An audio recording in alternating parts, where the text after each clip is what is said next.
Faites venir le propriétaire, tout de suite. Mon père a hurlé au beau milieu du country club. Elle n'a rien à faire ici, a ajouté ma mère, faites-la partir sur le champ. Je suis restée là, silencieuse. Le directeur a esquissé un sourire. Madame, comment souhaitez-vous gérer l'adhésion de votre famille? Leurs visages se sont décomposés. Mais laissez-moi reprendre depuis le début. Car l'expression sur le visage de mon père à cet instant précis, la seconde exacte où il a compris ce qu'il venait de faire, a rendu chaque année de mépris supportable. Je m'appelle Victoria et, pendant 28 ans, ma famille m'a traité comme si j'étais invisible. Non pas parce que j'étais une ratée, mais parce que je ne représentais pas le genre de réussite qu'ils cautionnaient. Mon frère aîné, Marcus, diplômé d'HEC et associé dans un cabinet d'avocats prestigieux du 8e arrondissement à 32 ans.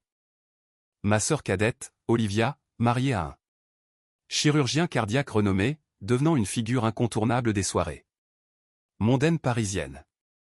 Les galas, les conseils d'administration caritatifs, tout. Le décorum. Moi, j'ai fait une école de gestion hôtelière en province, j'ai choisi l'industrie du service.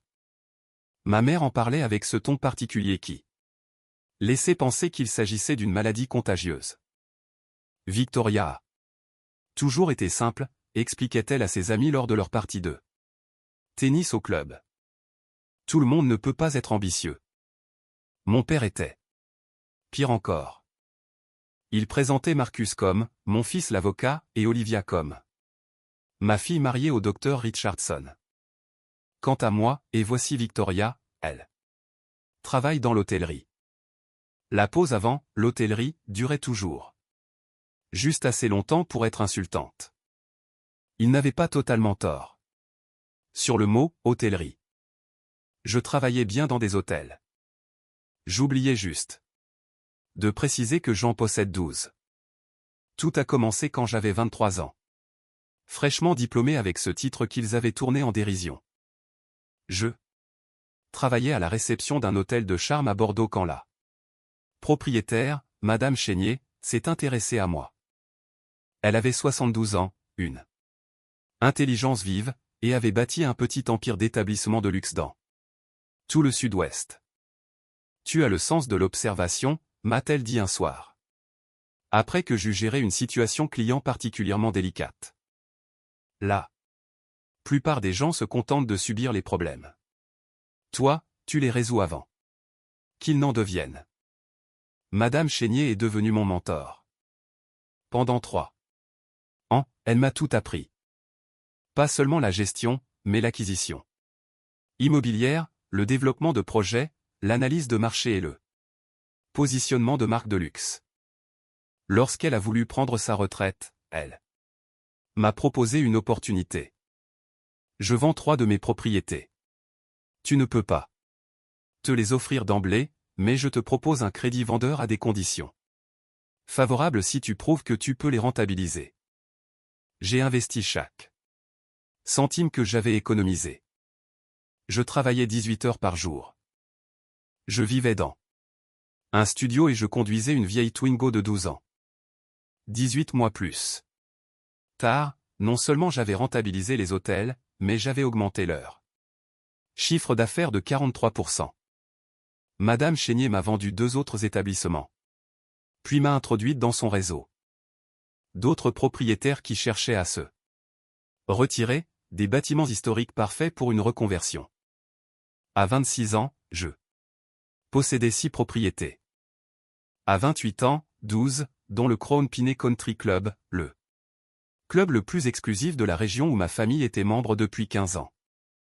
Il n'avait aucune idée que je l'avais racheté il y a 8 mois. Pourquoi aurait-il soupçonné quoi que ce soit? Nous nous parlions à peine. Je n'étais jamais invité au dîner de famille sauf lors des grandes fêtes, et encore. Quand mes parents ont fêté leurs 40 ans de mariage, je l'ai appris via une publication Facebook. On pensait que tu travaillerais, a dit ma mère quand j'ai appelé pour demander pourquoi je n'avais pas reçu d'invitation. L'avantage D'être sous-estimé, c'est que cela vous donne du temps. Du temps pour bâtir. Du temps pour établir une stratégie. Du temps pour observer votre famille à une distance confortable alors qu'ils continuent de vous ignorer. Je ne cachais pas ma réussite, on ne me posait simplement jamais la question. Ma carte de visite indiquait « Groupe et Hospitality, propriétaire principal ». Mon profil LinkedIn listait les 12 établissements. J'avais fait la une de la presse économique spécialisée. Mais ma famille ne lisait pas ces publications. Ils lisaient, point de vue, et assistaient à des événements caritatifs pour réseauter avec des gens importants. Ils n'ont jamais songé à taper mon nom sur Google. L'acquisition du Crown Pinet s'est faite presque par accident. Je déjeunais avec Madame Chénier quand elle a mentionné que Harold Whitmore, le propriétaire, cherchait à vendre. Il avait 86 ans.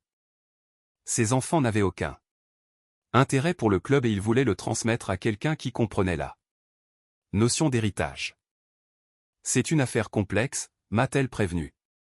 Le club a du prestige, mais les comptes sont dans le rouge.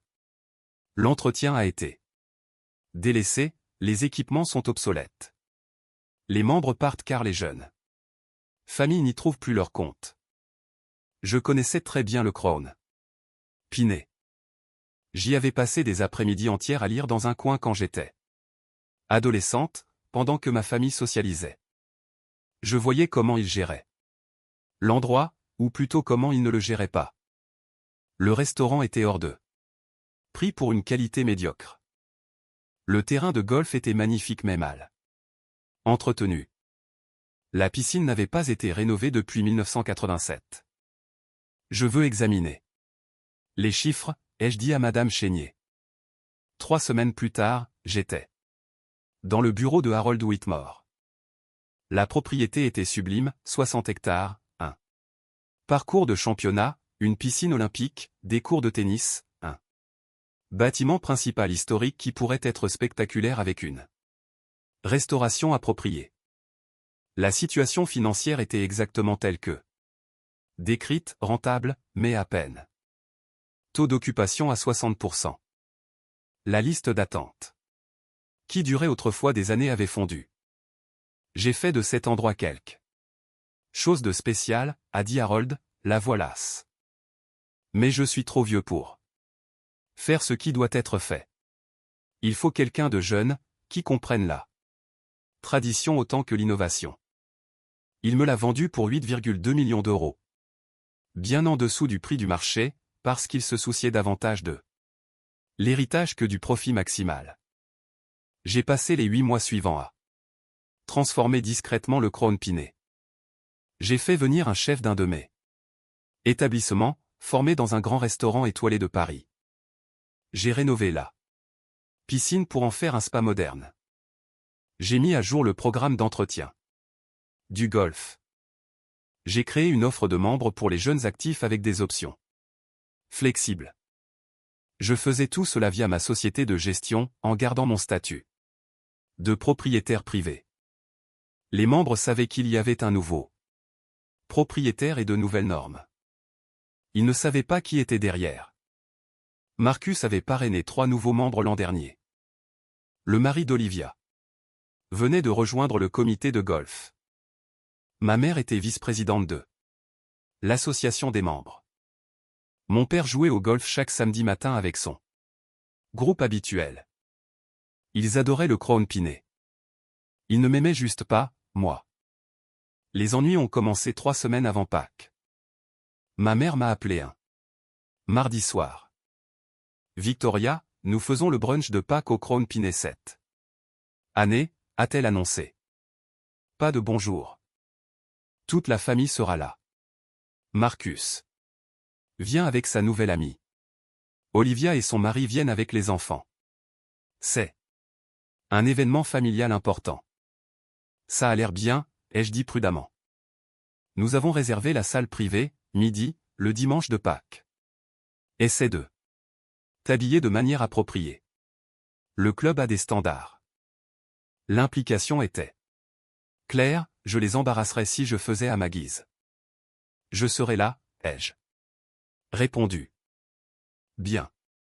Et Victoria, essaie de ne pas mentionner ta situation professionnelle. La petite amie de Marcus vient d'une famille très en vue. Inutile de l'ennuyer avec tes histoires d'hôtel. Elle a raccroché avant que je puisse répondre. Je suis restée assise dans mon bureau au dernier étage de mon plus récent projet, un bâtiment historique restauré en plein centre-ville. Et j'ai regardé mon téléphone. Mon assistant, Jacques, a frappé au cadre de la porte. Tout va bien? Brunch de famille au Crown Pinet, ai-je dit. Jacques travaillait avec moi depuis 4 ans. Il savait exactement ce que ce lieu représentait.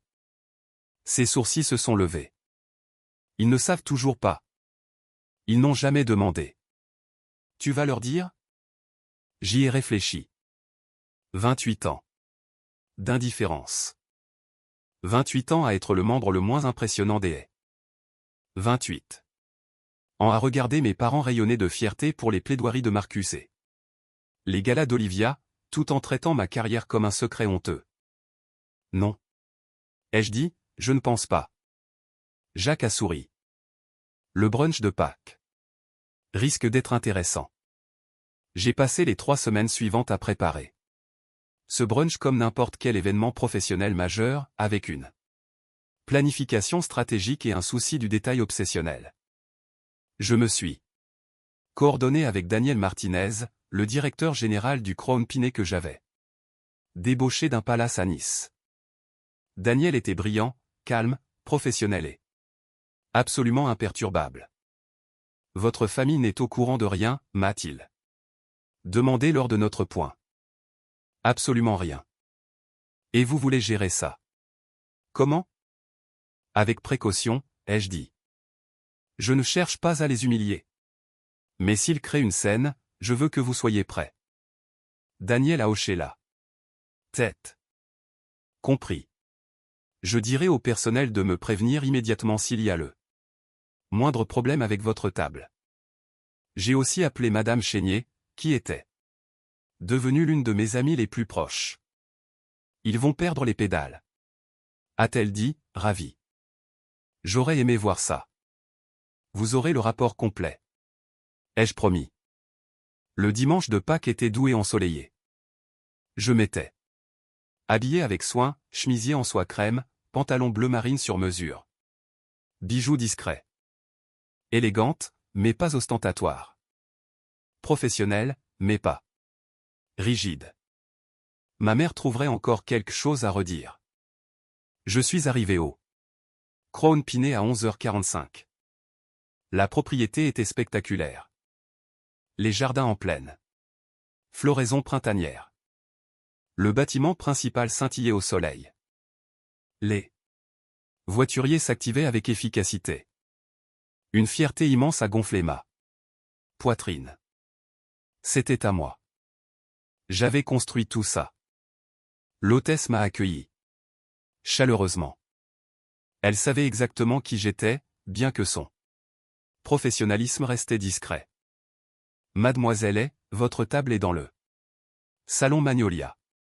Je vous accompagne? Je connais le chemin. Merci, Claire.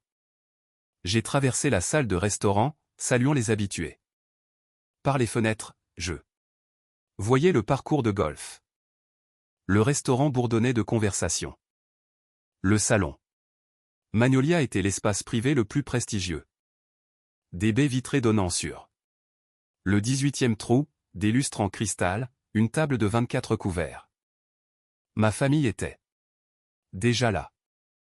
Marcus se tenait près des fenêtres avec une grande femme blonde qui devait être la nouvelle petite amie.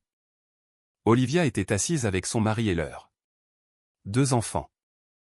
Mes parents tenaient salon au bout de la table, accueillant les convives. Ma tante Patricia était là, ainsi que mon oncle Richard, la partenaire de tennis de ma mère et son mari. J'ai hésité sur le seuil. Personne ne m'avait encore vu. Puis la voix de ma mère a tranché la conversation. Victoria, tu es en retard. J'ai regardé ma montre. 11h58. La réservation est pour midi. La famille doit arriver en avance.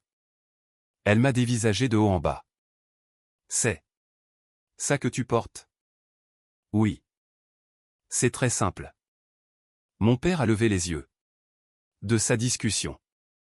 Victoria, bien, tu es là. Viens rencontrer Stéphanie, là. Petite amie de Marcus. Stéphanie, voici notre cadette. Elle travaille dans l'hôtellerie. Stéphanie a tendu une main manucurée. Enchantée. Que faites-vous exactement? Avant que je puisse répondre, ma mère a coupé court. Elle gère des hôtels. Bon, on s'assoit? J'imagine que tout le monde a faim. Le repas a commencé normalement. Ma mère dominait la conversation, posant à Stéphanie des questions destinées à mettre en valeur son pédigré. Je suis resté assis silencieusement entre ma tante et mon oncle, répondant poliment. Quand on m'adressait la parole. C'est Olivia qui a fait basculer l'ambiance. Maman, as-tu vu que le Crown Pinet a changé de direction, a-t-elle dit en sirotant son mimosa. Les changements sont merveilleux. La nourriture est bien meilleure. Le nouveau chef est exceptionnel, a acquiescé mon père. Ils ont enfin abandonné ce menu continental médiocre. Ma mère a hoché la tête. La nouvelle direction a un excellent goût. Beaucoup plus sophistiqué. Patricia. As-tu essayé le spa rénové? Ma tante a commencé à couvrir des logelets.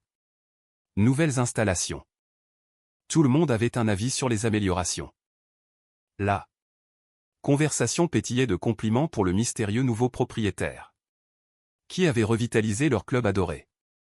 J'ai pris une gorgée d'eau sans rien dire. Marcus s'est tourné vers moi. Tu es dans l'hôtellerie, Victoria. Que penses-tu de ces changements? Tous les yeux se sont rivés sur moi. Ils sont bien exécutés, ai-je dit prudemment. La propriété avait de bonnes bases. Il fallait juste quelqu'un qui comprenne comment équilibrer la tradition et la modernisation. Eh bien, quelqu'un savait vraiment ce qu'il faisait, a dit ma mère. Apparemment, le nouveau propriétaire possède un portefeuille de propriété de luxe. Très exclusif. Comment tu sais ça? A demandé Olivia. Suzanne me l'a dit. Son mari est ami avec Harold Whitmore. Il a mentionné que le nouveau propriétaire était quelqu'un de jeune avec une réputation impressionnante dans le luxe. Mon père a ricané. Probablement quelque technocrate en quête d'une défiscalisation. C'est ce genre de personne qui achète ses propriétés maintenant. Des gens avec trop d'argent et aucune compréhension réelle de la tradition. Quelque chose dans son ton, ce mépris désinvolte, l'idée que le succès ne pouvait venir que de « gens bien » m'a fait poser ma fourchette. En réalité, ai-je dit calmement, le nouveau propriétaire a acheté le Crown Pinet parce qu'il en comprenait la valeur patrimoniale. Il a vu un potentiel au-delà du simple profit financier. Mon père a fait un geste de la main. Je suis certain que l'investissement immobilier était la motivation principale. Ces jeunes entrepreneurs se fichent de la tradition. Certains jeunes entrepreneurs comprennent la tradition très bien, ai-je rétorqué. Marcus a ri. Arrête, Victoria. Tu gères des réceptions d'hôtels. Tu n'es pas vraiment qualifié pour évaluer de grosses acquisitions immobilières. La table est devenue silencieuse. J'ai ressenti alors cette sensation familière d'être diminué, effacé. 28 ans compressés en un seul instant. J'aurais pu laisser couler. J'aurais dû laisser couler. Au lieu de cela, j'ai dit, je ne gère pas des réceptions, Marcus.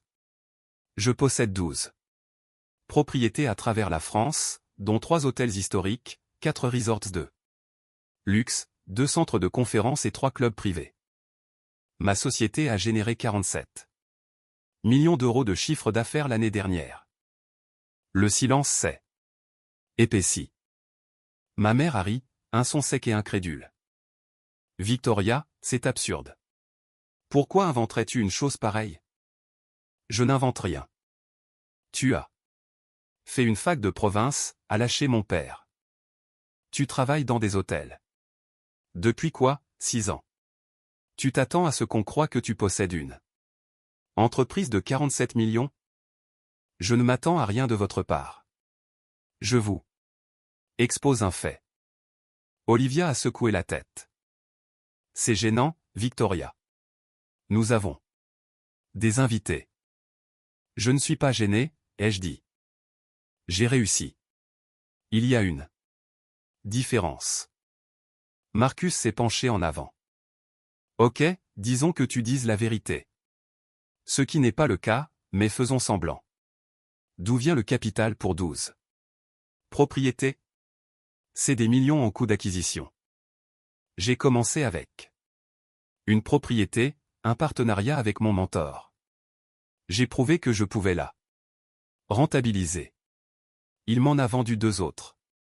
J'ai utilisé l'effet de levier pour en acquérir d'autres. C'est ce qu'on appelle construire une entreprise, Marcus. Certains d'entre nous le font sans argent de famille ni réseau de grande école. Le visage de mon père devenait rouge. C'est ridicule. Tu es une réceptionniste qui se raconte des histoires. Je suis la propriétaire principale du groupe et Hospitality. Vous pouvez le googler. Nous avons été présentés dans la presse économique et les magazines de gestion de luxe. Ma mère s'est levée brusquement. Ça suffit. Je ne sais pas ce qui t'a pris, mais je ne permettrai pas que tu perturbes cet événement familial avec des mensonges. Absurde. Ce ne sont pas des mensonges. Alors prouve-le, à défier. Marcus. Si tu as autant de succès, prouve-le maintenant. J'ai sorti mon téléphone, accédé au site de mon entreprise. La page d'accueil présentait une photo de moi devant mon établissement phare, accompagnée d'un portrait dans Forbes paru 6 mois auparavant, 30 ans, 30 talents, Victoria et bâti un empire hôtelier. J'ai passé le téléphone à Marcus. Il a dévisagé l'écran. Son visage est devenu pâle. C'est vrai? Oui. Il a passé le téléphone à mon père, puis à ma mère. Il a circulé autour de la table. Le silence était assourdissant. Pourquoi tu ne nous l'as pas dit, a fini par chuchoter ma mère. Vous n'avez jamais demandé. En 28 ans, pas une seule fois vous n'avez posé de questions sur mon travail, si ce n'est pour trouver des moyens de le diminuer. Vous avez supposé. Vous avez décidé que j'étais un échec parce que je ne suivais pas le chemin que vous valorisiez.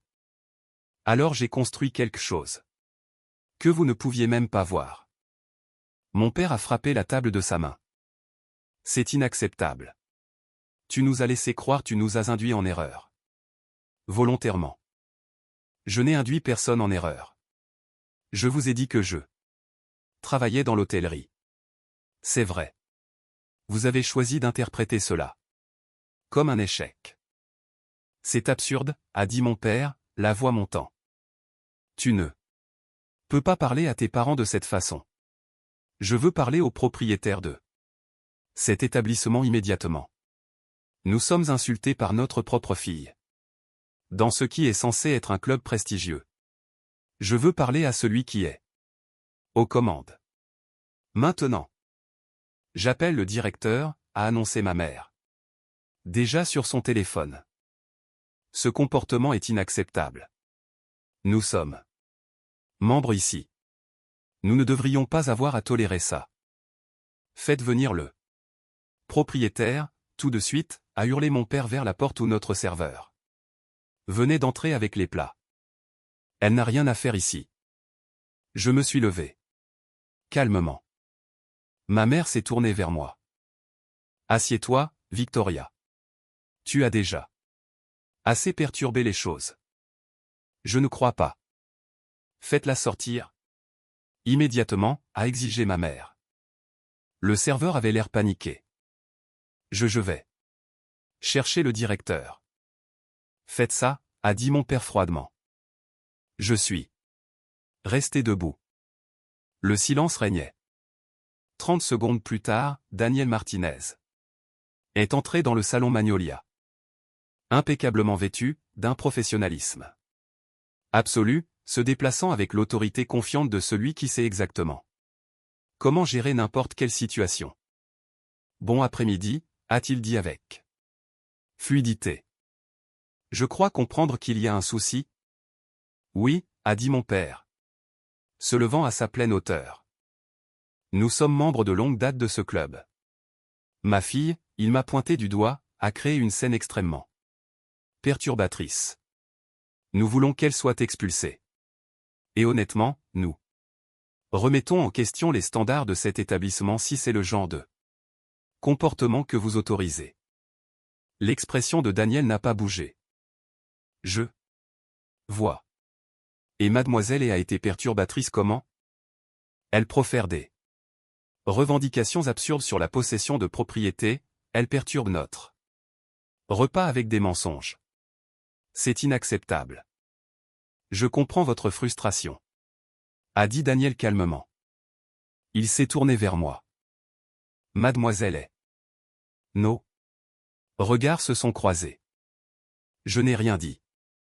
Daniel s'est retourné vers mon père. Monsieur, je dois clarifier un point. Demandez-vous que nous expulsions Mademoiselle Victoria et du Crown Piney Country Club? Oui. Immédiatement. Je vois. Daniel a fait une pause. Puis il a esquissé un léger sourire. Madame, comment souhaitez-vous gérer l'adhésion de votre famille? La pièce s'est figée. Le visage de mon père est passé du rouge au blanc. Qu'est-ce que vous venez de dire? La voix de Daniel est restée parfaitement professionnelle. J'ai demandé à mademoiselle Victoria est, propriétaire du groupe et Hospitality depuis 8 mois. Propriétaire du Crown Piney Country Club, comment elle souhaitait que je gère cette situation. Le silence était absolu. La bouche de ma mère s'est ouverte. Refermée, puis rouverte. Aucun son n'en est sorti. Marcus s'est affaissé sur sa chaise. Le visage d'Olivia était devenu livide. Ma tante a lâché sa fourchette, qui a claqué contre l'assiette. Mon père me fixait, hébété. Tu possèdes le Crown Piney, ai-je dit calmement. Oui. Je l'ai racheté à Harold Whitmore en juillet dernier. J'ai passé les 8 derniers mois à le rénover, à améliorer le service, à mettre à jour les installations. Tout ce que vous encensez depuis ce matin, c'est moi qui l'ai fait. C'est impossible, a murmuré ma mère. C'est très possible et très réel. Daniel restait près de la porte, attendant mes instructions avec une courtoisie parfaite. Daniel, ai-je dit, la voix posée, veuillez m'apporter les contrats d'adhésion de monsieur et madame. J'aimerais réviser leur statut. Immédiatement, madame. Il est sorti. Mon père a retrouvé sa voix. Victoria, nous pouvons sûrement discuter. C'est un malentendu. Nous ne savions pas. Vous ne saviez pas parce que vous n'avez jamais demandé. Pendant 28 ans, vous n'avez jamais demandé. Vous avez supposé. Nous sommes une famille, a dit ma mère désespérément. Tu ne peux pas sérieusement, je peux sérieusement évaluer si le Crown Piney est l'endroit approprié pour des membres qui créent des scènes dans les salles à manger, font des demandes pour évincer d'autres clients et manquent généralement de respecter les standards que nous attendons. Marcus s'est penché en avant. Victoria, allez. Papa était juste énervé. Il n'a pas compris la situation. Il a très bien compris. Je l'embarrassais. Tout comme, apparemment, je vous embarrasse tous depuis toute ma vie d'adulte. Daniel est revenu avec un dossier. Les contrats, mademoiselle. Je les ai pris, sans les ouvrir. Je les ai juste tenus. J'ai besoin de réfléchir, ai-je dit. Pour savoir si le Crown Pinet reste l'environnement adéquat pour notre famille. En attendant, veuillez terminer le service. Daniel, mettez le brunch de ce jour sur mon compte personnel. Les invités de ma famille sont, bien sûr, les bienvenus pour terminer leur repas. Bien sûr, madame. Autre chose? C'est tout. Merci. Il s'est retiré. Je me suis rassis, j'ai remis ma serviette sur mes genoux et j'ai pris ma fourchette. Le bar est excellent, ai-je dit calmement. Le chef s'approvisionne localement. Les pratiques de pêche durable étaient très importantes dans notre processus de sélection des fournisseurs. Personne n'a bougé. Personne n'a parlé. J'ai pris une bouchée. C'était parfaitement préparé. Le reste du brunch fut une torture, du moins pour les autres. J'ai mangé mon repas calmement, répondu aux questions polies de ma tante sur la gestion immobilière, souri aux enfants d'Olivia quand ils ont demandé si la piscine était ouverte. Mes parents n'ont rien dit. Marcus commençait des phrases puis s'arrêtait. Stéphanie avait l'air de vouloir disparaître sous terre. Au dessert, ma mère a enfin parlé. Victoria, nous devrions parler. En privé. Nous parlons déjà. Au sujet de ta position ici. Et de notre adhésion. J'ai dit que j'avais besoin d'y réfléchir. Mais tu ne vas pas vraiment mettre fin à notre adhésion? Je ne sais pas, maman. M'auriez-vous expulsé si vous en aviez eu l'autorité? Elle n'a pas eu de réponse. Le café a été servi. Les enfants devenaient impatients. Olivia a trouvé une excuse liée à la sieste pour partir. Marcus et Stéphanie ont suivi peu après. Il ne restait que mes parents. Ma tante, mon oncle et Suzanne avec son mari. Mon père s'est raclé la gorge. Victoria, je pense que nous te devons tous des excuses. Vraiment? Nous avons clairement sous-estimé tes accomplissements. Vous les avez ignorés. Sans jamais savoir ce qu'ils étaient. Ce n'est pas juste, a protesté ma mère. Tu ne nous as jamais dit. Tu nous as laissé penser, je vous ai dit. Que je travaillais dans l'hôtellerie. C'est vrai. Je vous ai dit que je travaillais dans la gestion hôtelière. Aussi vrai. Vous avez décidé que ce n'était pas assez impressionnant pour mériter davantage de questions. Tu aurais pu nous corriger, a dit mon père. Pourquoi? Pour que vous trouviez de nouvelles façons de le rabaisser? Vous avez passé ma vie entière à traiter mes choix comme inférieurs à la carrière d'avocat de Marcus et au mariage mondain d'Olivia. Quand vous ai-je dû des informations que vous n'avez jamais jugées assez importantes pour demander? Ma tante s'est levée brusquement. Je pense que Richard et moi devrions y aller. Cela ressemble à une conversation de famille. Ils sont partis. Mes parents sont restés assis en face de moi dans la salle privée désormais vide. Que veux-tu de nous? A fini par demander ma mère. Rien. C'est impossible. C'est tout à fait vrai. Je ne veux pas d'excuses que vous ne pensez pas. Je ne veux pas d'un intérêt soudain pour ma vie maintenant que vous savez que j'ai réussi. Je n'ai pas besoin de votre approbation, de votre fierté ou de votre acceptation. J'ai construit tout ce que j'ai sans aucune de ces choses. Tu es notre fille, a dit mon père. Suis-je? Parce que pendant la majeure partie de ma vie, je me sentais davantage comme un embarras que vous deviez justifier. Le silence s'est étiré. Votre adhésion est payée jusqu'à la fin de l'année, ai-je dit finalement. Après cela, vous devrez postuler à nouveau comme n'importe quel autre membre. Les standards ont changé. Nous cherchons des membres qui valorisent la communauté, le respect et une connexion authentique au Crown Pinet. Pas seulement le statut social. Victoria, je me suis levé. J'ai du travail. Merci d'être venu. Pour le brunch de Pâques. J'espère que vous avez apprécié le repas. Je suis sorti du salon Magnolia la tête haute, laissant mes parents dans un silence stupéfié. Daniel m'attendait dans le couloir. Comment vous sentez-vous? Étonnamment bien, en fait. C'était la démonstration de force la plus professionnelle dont j'ai jamais été témoin. J'ai souri. Des années de pratique à rester calme tout en étant insulté. Pour ce que ça vaut, madame. Vous étiez magnifique. Le lendemain matin, je me suis réveillé avec 17 appels manqués et 23 messages. Marcus, nous devons parler. C'est ridicule. Olivia. Je n'arrive pas à croire que tu fasses ça à la famille. Ma mère, ton père est hors de lui.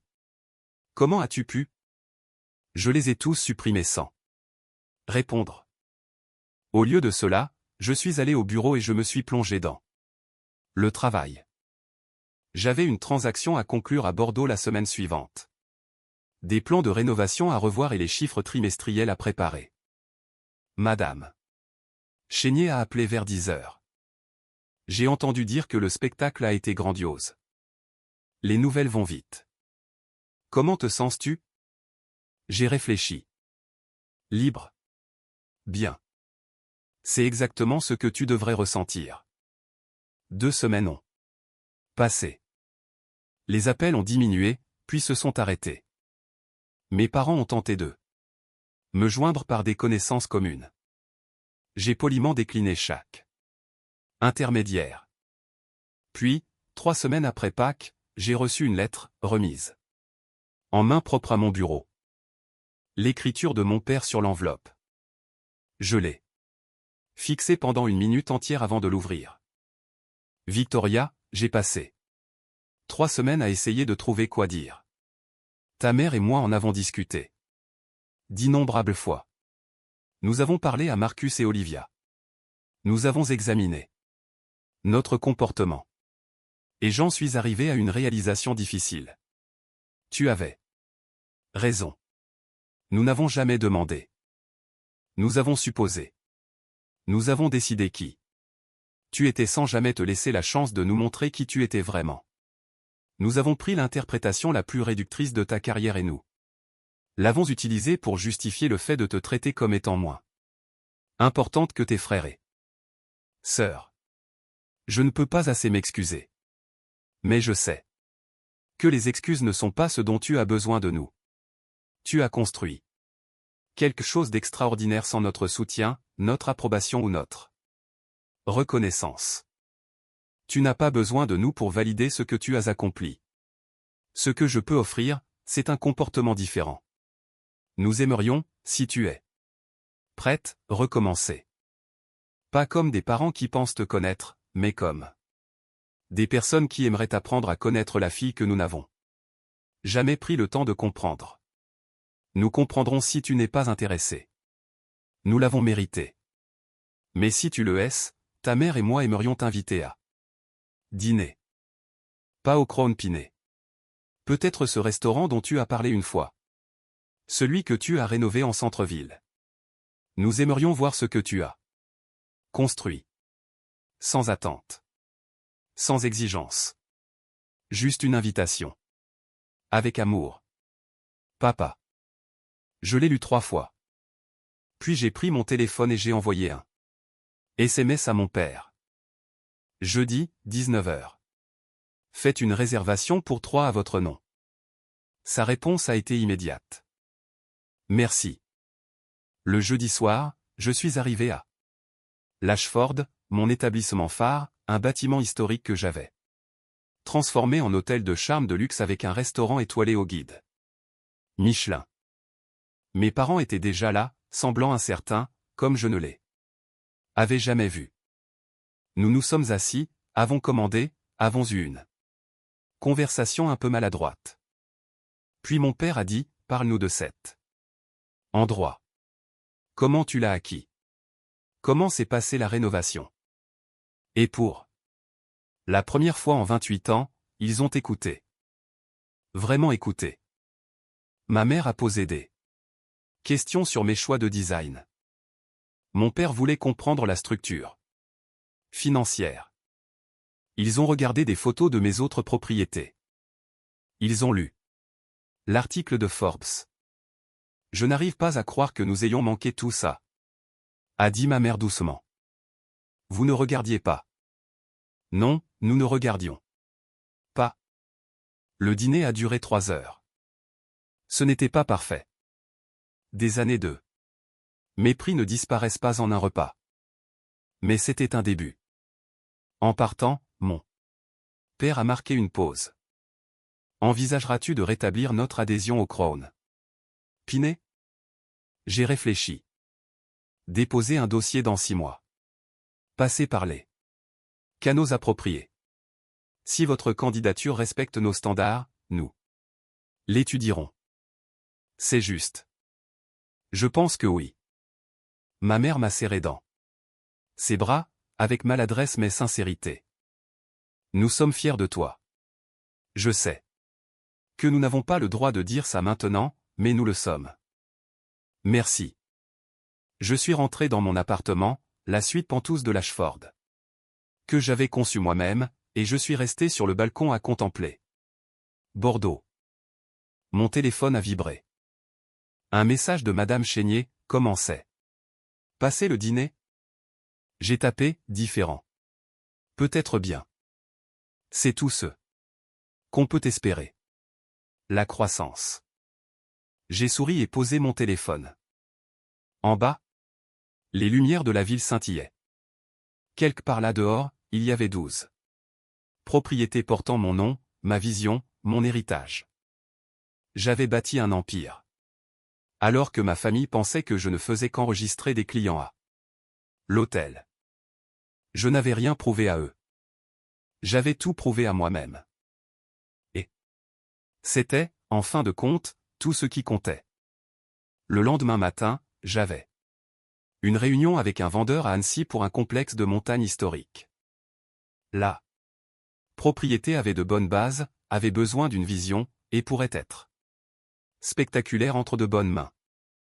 Je dessinais déjà des plans de rénovation. Après tout, j'avais un empire à construire. Avec ou sans l'approbation de ma famille. Mais peut-être, juste peut-être, avec leur respect. Enfin.